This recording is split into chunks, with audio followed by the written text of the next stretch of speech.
Thank you very much. You were just a little ahead of your cue there, Karen. Okay, now take a deep breath and start that again. All right, ladies and gentlemen, and listeners from all dimensions, thank you for tuning in today to the United We Strike Marathon. This is really here to remind us about the 15th and about taking action collectively. You know, when we say don't buy, don't comply, ask why, we really mean that you can tailor this to yourself. But basically, don't buy the lies. Don't buy the mainstream spin. And don't buy anything you don't research for yourself. So you're not simply repeating what you hear, but you are honestly conveying what you have learned. And don't comply by keeping your money in these institutions who are eviscerating us. Like, if you have stock in Halliburton or Raytheon or BP, you know, stop and think about the consequences of supporting these corporations who are just destroying our planet. And ask why. Why are we here? And what part am I playing? Am I part of the problem or part of the solution, as I like to say, because I think we've got to get down even deeper than a simple solution. We need to get to the soul, to the heart of the matter, so that we never go back into the same type of system. You know, inequality is a lie. Poverty is a lie.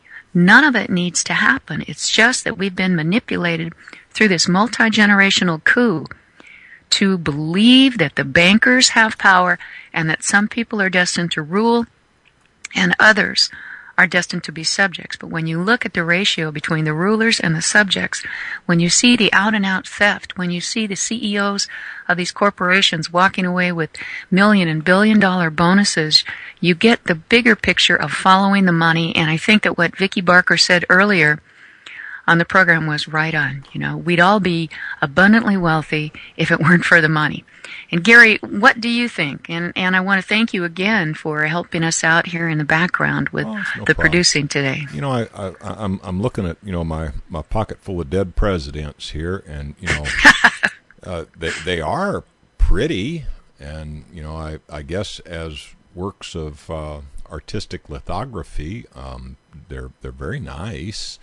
And I can understand why, you know, they might look good in a frame, but you know, the real amusing secret that nobody seems to want to address is that the reason they have this power over us is because we have tacitly agreed to accept these pretty pieces of paper with pictures of dead presidents on them in exchange for our blood and sweat.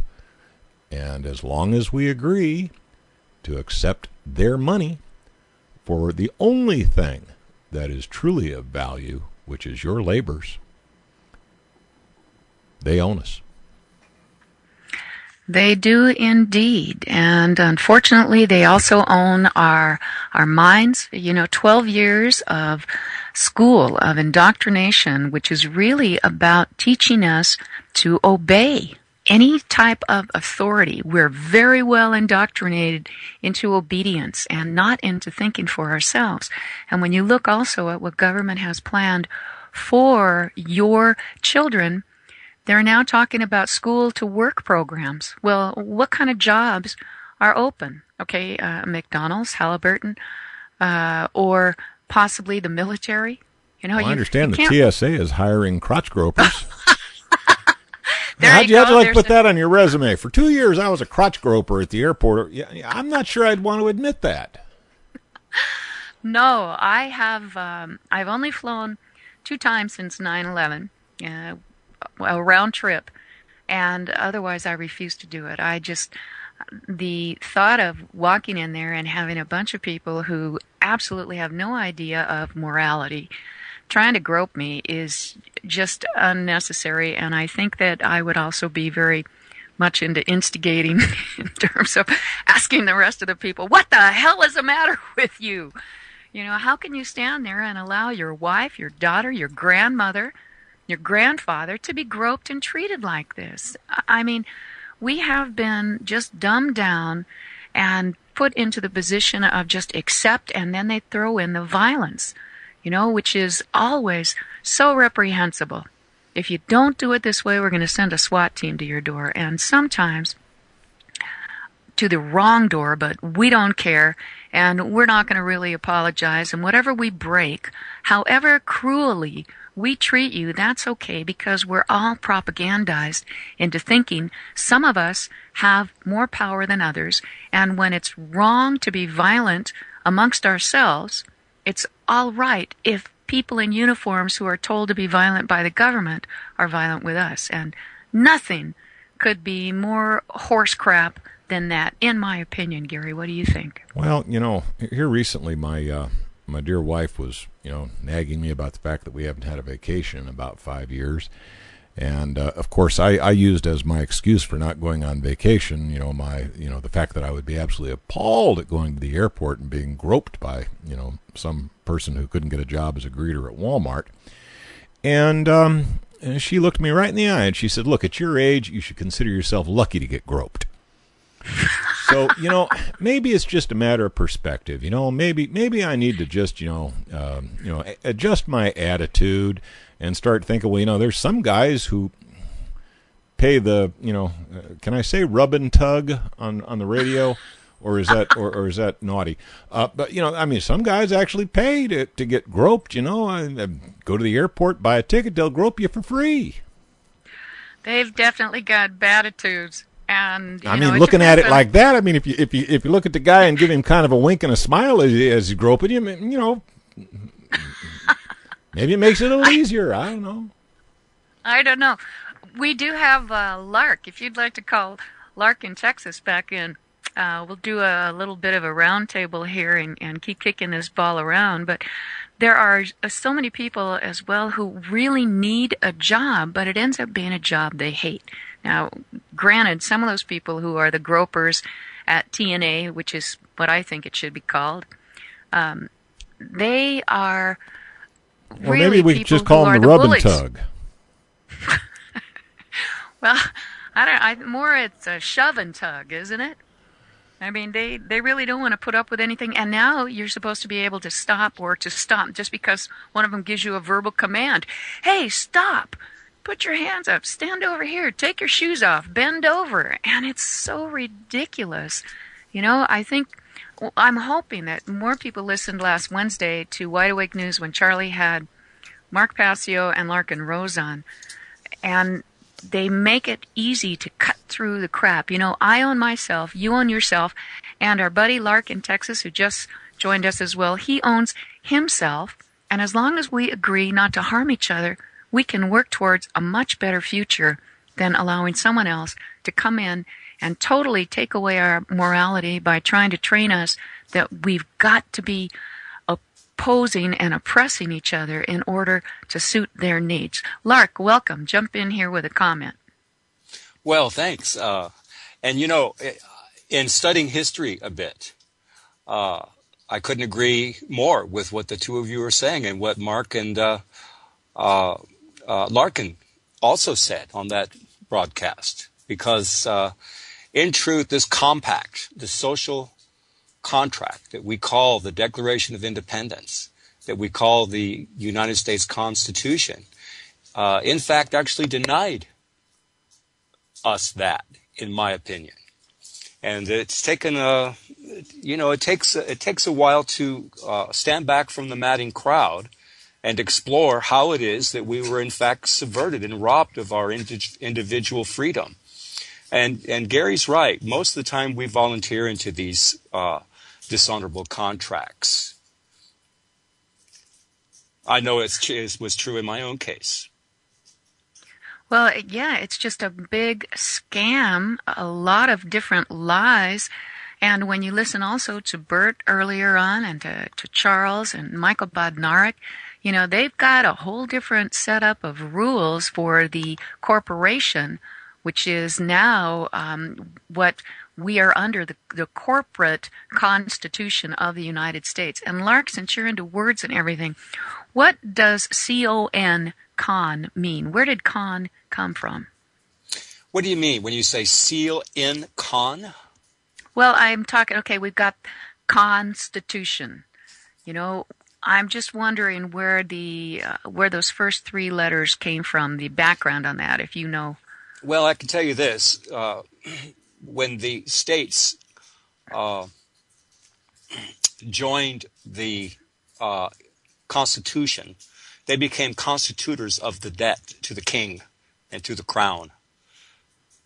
When we look at the Declaration of Independence, and we look at the backgrounds of the people who wrote it, and principally Thomas Jefferson, there was a thing called life, liberty, and property, which was well known, and it came from people like John Locke. But most of that Declaration of Independence was penned in France because Thomas Jefferson was trying to win favor with the French court. And, they were always having wars in Europe between the French and the English, mostly on the high seas for control of markets, trade routes, etc. And the fact of the matter is there was a Rosicrucian concept called the pursuit of happiness, which supplanted life, liberty, and property. And so the truth of the matter is there's always been a hidden lien holder or a hidden landlord on this land that we call the territory of America. And that's been true of the people in the United States, called Americans, as well as for Canadians, for the Mexican people, and all of the Americas, frankly.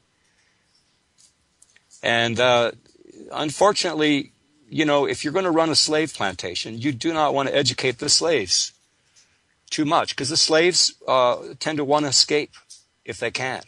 They want to come off the plantation, because we have that natural yearning to be free as human beings. So you necessarily had to dumb the people down. And that's in fact, and they've done an excellent job, because think about it, Karen, when you and I were about the same age when we went to school, did we really learn anything about the law? Did we learn anything about nourishment? Did we learn anything about the things that really matter? Nope. It's to it's to remember, to memorize, to recite, to be able to reading and writing. And actually, I'm very grateful that in high school I took one semester of typing, which helps me out now. And I went to Catholic school the first 5 years. So I had a decent education in terms of using language. That's about the only thing that I can think of, because otherwise it's just all propaganda. Now, Gary, what about you? I think we're all pretty much the same age here. Well, Gary might be older. Methuselah here comes. Well, you know how it is, But I actually I have to admit I was actually provided with what by today's standards was an extraordinary education. I mean, I learned not just typing, not just English, but I studied Latin, I studied debate, I had a rather in-depth study of world history, and that was in high school. So, during the 60s, when I was going to school, I think the quality of education was actually pretty good. I look back at it now, and the education I came away with was pretty darn good.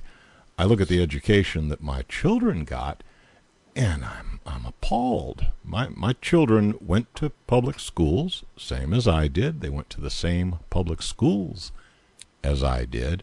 But what they know today, they learned at home, because I was one of those parents who actually involved myself with the school, and I read the books that my kids were coming home with, and I said, this is not high school material, this is fourth grade material. What the heck is going on? So, I suggested the reading lists to my children, and I taught my children. Nowadays, I don't think you can trust the state to educate your children properly, is my point of view. I may be wrong, but that is my point of view. Oh, I think you're absolutely right. On.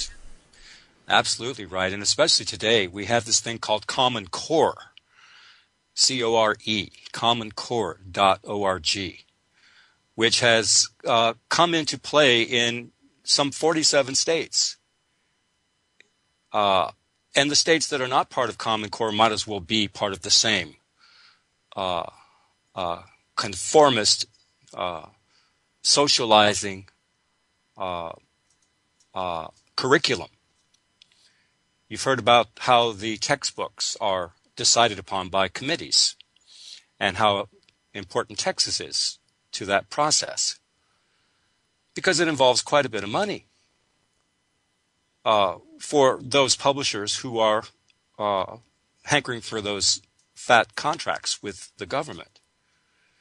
And let's not forget that the father of public education was an avowed socialist. His name was Horace Mann. Common Core has adopted many of the educational precepts of the Franklin School, of John Dewey, of people like Theodore Adorno, Herbert Marcuse. And I learned this myself. I had to figure out how it is my 28-year-old niece became a communitarian. I remember, well, let's put it this way. There's such a thing called an axe maker's mind. This is the mind of a person who sees the need for some kind of a tool to accomplish a task. In this case, to fell a tree. Well, but this is precisely not the kind of mind that is being indoctrinated today in not only public schools, grades K through 12, but all the way through what's known as P20, which is preschool all the way through to the graduate school level. And so the youth of America today, and not just in America, across the world, they're being socially engineered. They are literally being indoctrinated, and then they're being saddled with huge debt loads made available to them via instant and easy credit. And they become essentially enslaved the moment they get that diploma or that degree. And that's why I consider things like careerism and especially credentialism to be especially insidious. Because the truth of the matter is some of the most indoctrinated people in our society are those people that we call the pillars of our communities. Right. And it is now, too, I mean, the real dumbing down when you hear like Charlotte Iserbyt talk about it. I mean, all of the school systems now are fitting into this Agenda 21 model. The dumbing down is extensive. The Leave No Child Behind was a move toward this. When I hear people now, and my education was not nearly what Gary's education is, but it's so easy to sit back and listen to people speaking and different hosts, and even on television, on the news, and they mix up their syntaxes, they get their phrases wrong. I hear all the time people refer to groups of people and say they or that as opposed to who.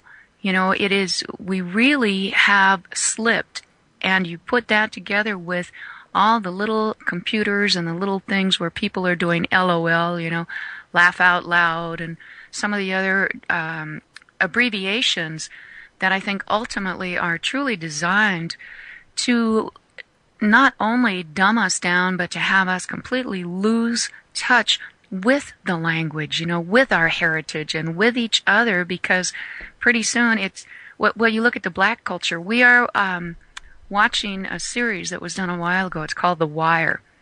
And it's interesting. It's an HBO series, and it's about the projects and black people who are living there. There are white people there as well. There are different ethnicities.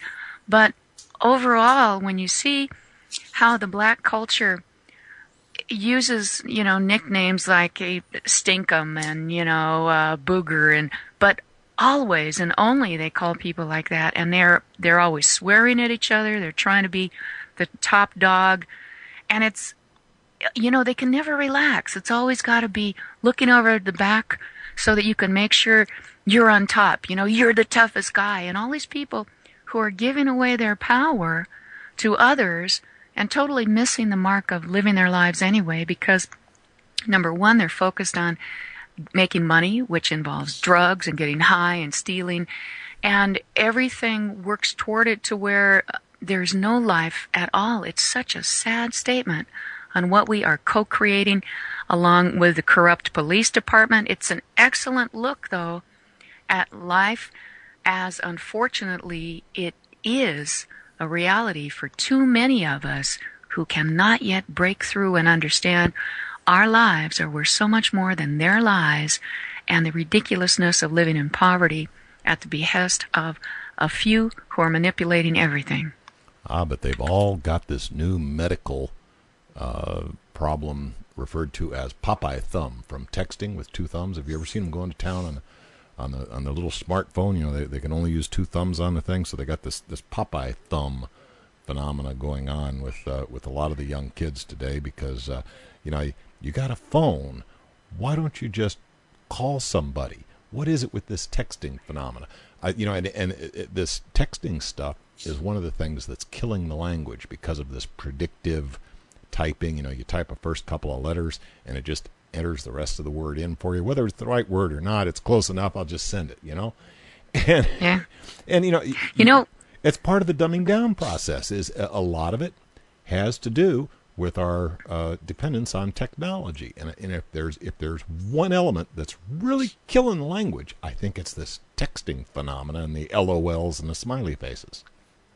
Yeah, and it's also interesting. I am finding sometimes when I'm doing emails and things, and not that my spelling is always great, but there are certain words that I will use that they will underline like I misspelled it, and when I click on it just to see what they're offering, nothing is even near the word that I'm intending. So they are slowly but surely as well stripping out some of these other words to get us down to where, we don't understand that much. We're not in charge of ourselves, of our language, and when we're told what to do by authority, we all fall down.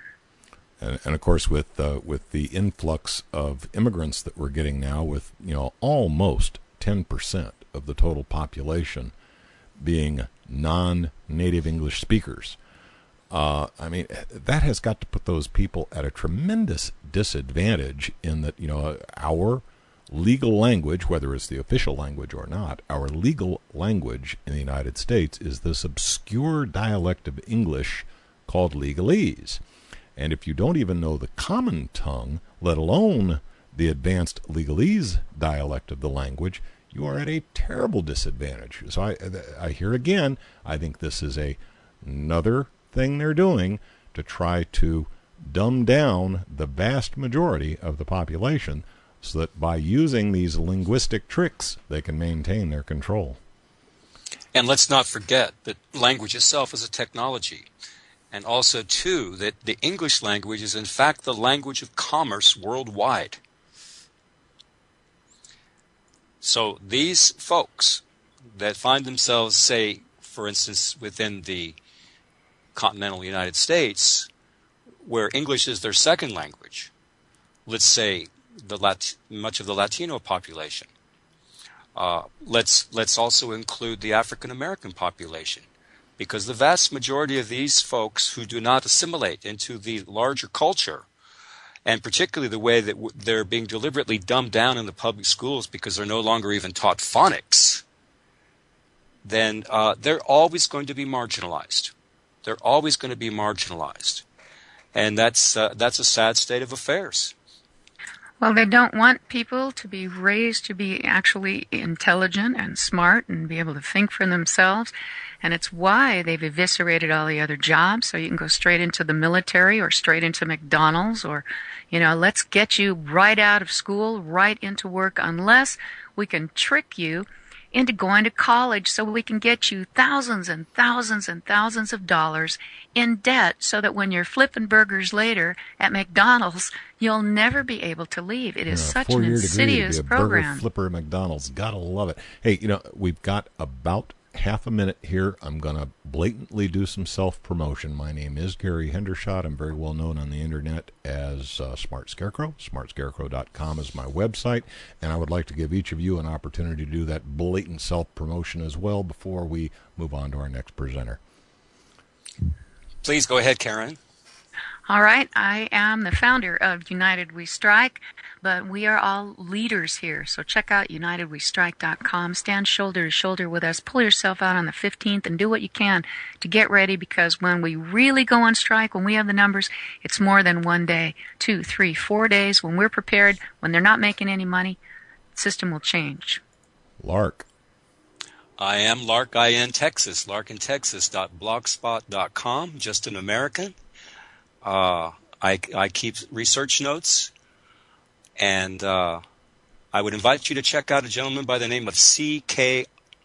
Ogden, who was a famous linguist who came up with something called Basic English in conjunction with something we know as Tavistock. And we can see how it is indeed language which enslaves all of us, and they know this very well. And on that note, I've got to break off. Thank you very much for being our guest today.